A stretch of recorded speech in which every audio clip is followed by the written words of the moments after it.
पाठ 6, पाठ का नाम है अंतर्राष्ट्रीय स्तर पर हिंदी। राष्ट्र और अंतर्राष्ट्र। राष्ट्र का अर्थ है नेशनल, अंतर्राष्ट्र का अर्थ है इंटरनेशनल। इंटरनेशनल के स्तर पर हमारे हिंदी का क्या महत्व है, इस पाठ में हमें बताया गया है।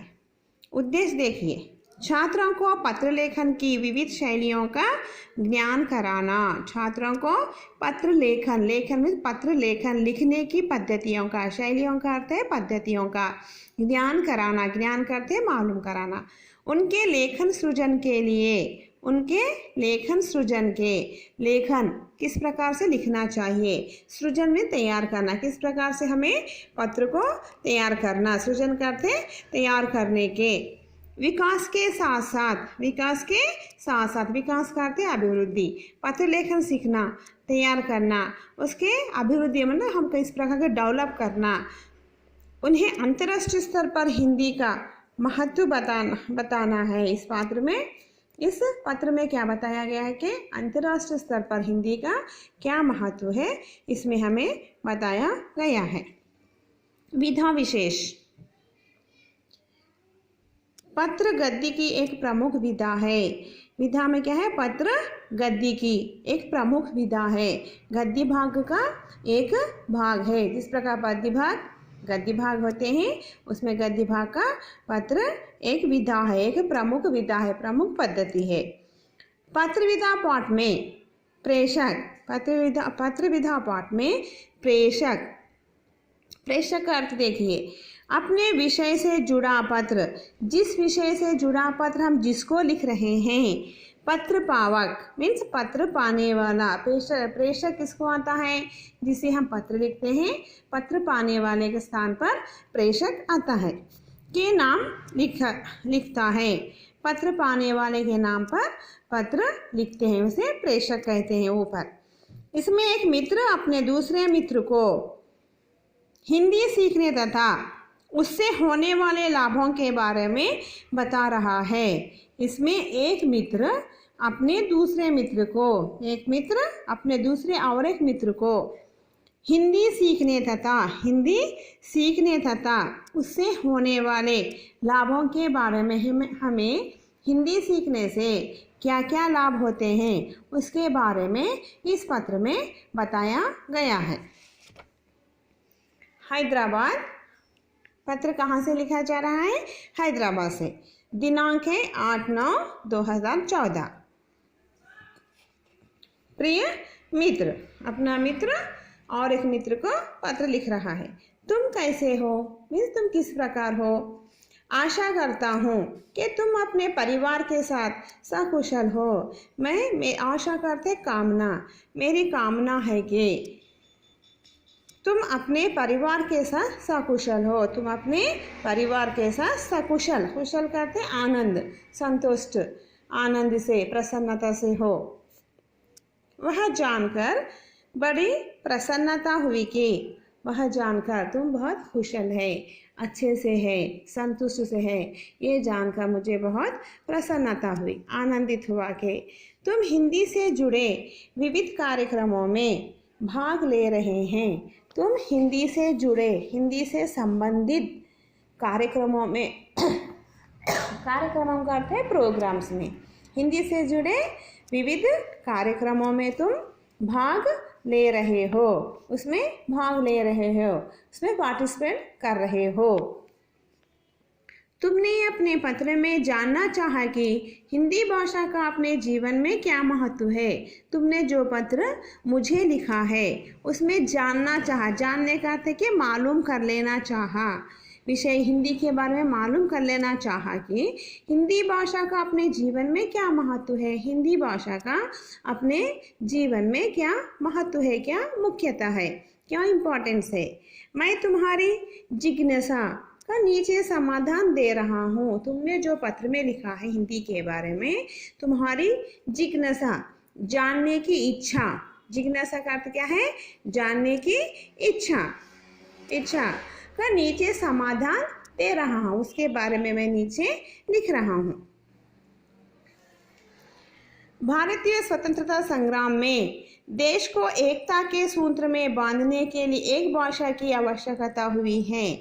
भारतीय स्वतंत्रता संग्राम, अपने भारत देश में स्वतंत्रता के लिए, संग्राम का अर्थ है युद्ध, स्वतंत्रता के लिए जो युद्ध किया गया है, संग्राम में देश को एकता के सूत्र में बांधने के लिए, अपने देश को एकता, सब लोग मिलजुल कर रहने के लिए, एकता का अर्थ है मिलजुल कर रहने के लिए, या एकता के सूत्र का अर्थ है बंधन में बांधने के लिए एक भाषा की आवश्यकता हुई है, जब हमें एक भाषा की ज़रूरत हुई है।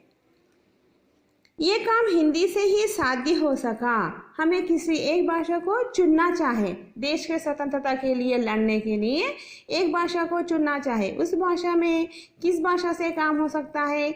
हिंदी भाषा से ही हो सकता है, क्योंकि हिंदी भाषा को अधिकतर लोग जानते हैं, हिंदी भाषा को अधिकतर लोग बोलते हैं। इसलिए आज हमें एक से अधिक भाषाएं सीखना ज़रूरी है, लेकिन आज के समय में हमें एक से भी अधिक भाषाएं सीखना बहुत ज़रूरी है, आवश्यक है। ज़रूरी का अर्थ क्या है? आवश्यक है, जिनमें हिंदी और अंग्रेजी का स्थान महत्वपूर्ण है। हम एक से अधिक जो भाषाएं सीख रहे हैं उसमें बहुत इम्पोर्टेंट क्या है? हिंदी और अंग्रेजी। अंग्रेजी का अर्थ है इंग्लिश का महत्वपूर्ण स्थान है। हिंदी से हम सारे भारत की पहचान अच्छी तरह से कर सकते हैं। हिंदी से हम सारे भारत की पहचान, हिंदी भाषा के द्वारा हम सारे भारत को, मतलब देश में रहने वाले सारे मनुष्य को हम अच्छी तरह से पहचान सकते हैं, क्योंकि भारत देश के वासी ही हिंदी अधिकतर बात करते हैं, इसीलिए हम उन्हें हमारी भाषा से अच्छी तरह से पहचान सकते हैं। भारत के अलग अलग प्रांतों में अलग अलग भाषाएं बोली जाती हैं, अलग अलग भाषाएं बोली जाती है। भारत के अलग अलग प्रांत जैसे महाराष्ट्र, कर्नाटक, तेलंगाना, आंध्रा, इस प्रकार अलग अलग प्रांतों के लोग अलग अलग भाषाएं बात करते हैं, अलग अलग भाषाएं बोली जाती है। जैसे महाराष्ट्र में मराठी बोली जाती है, कर्नाटक में कन्नड़ बोली जाती है, तेलंगाना, आंध्र में तेलुगु बोली जाती है। इस प्रकार हमारे देश में अलग अलग भाषाएं बोली जाती है। हमें भारत के सभी प्रांतों से जुड़ने के लिए एक भाषा की आवश्यकता होती है। हमें भारत के सभी प्रांतों से जुड़ने के लिए, मीन्स मिलने के लिए, उनसे बातचीत करने के लिए हमें किसी एक भाषा की आवश्यकता होती है, जिसे सारे भारत के वासी जानते हैं, जिस भाषा को सारे भारत देश के वासी करते हैं निवासी, सभी लोग भारत देश की भाषा को जानते हैं। वैसी भाषा ही हिंदी है। सभी लोग जानने वाली भाषा कौन सी है? हिंदी भाषा है, जो सारे भारतीयों को एकता के सूत्र में बांधती है। पूरे, सारे का अर्थ क्या है? पूरे भारत देश में जितने लोग निवास करते हैं उन सभी को एकता करते ऐकमत्यता के सूत्र में बांधती है। एकता के सूत्र में बांधने वाली भाषा ही हिंदी है।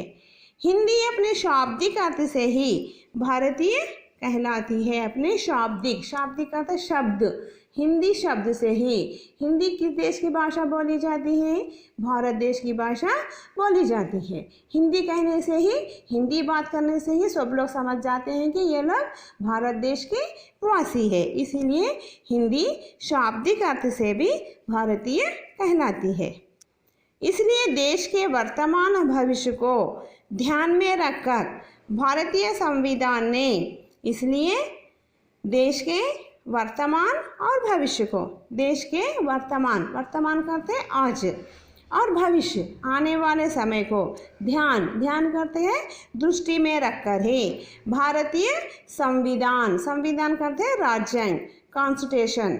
अपने कॉन्स्टिट्यूशन क्या किया गया है? उसके अनुच्छेद करते अनुसार 343 के तहत के अर्थ है एक्ट, इसके अनुच्छेद के अनुसार, उसके एक्ट के अनुसार हिंदी को 14 सितंबर 1949 को राजभाषा के रूप में गौरवान्वित किया है। इसलिए भारतीय संविधान ने, भारतीय राज्यांग ने अपने हिंदी को, इसलिए हमारी हिंदी देश की भाषा होने के कारण इसे हिंदी को राजभाषा के रूप में गौरवान्वित किया गया है। गौरवान्वित मर्यादा पूर्वक, हमें गौरवपूर्वक इस भाषा को, हिंदी भाषा को हिंदी के राजभाषा के रूप में गौरवान्वित किया गया है। तब से हम हर वर्ष 14 सितंबर को हिंदी दिवस मनाते हैं। उस समय से आज तक हम 14 सितंबर को हिंदी दिवस मनाते हैं और मना रहे हैं। ये अंतर्राष्ट्रीय स्तर पर हिंदी का महत्व।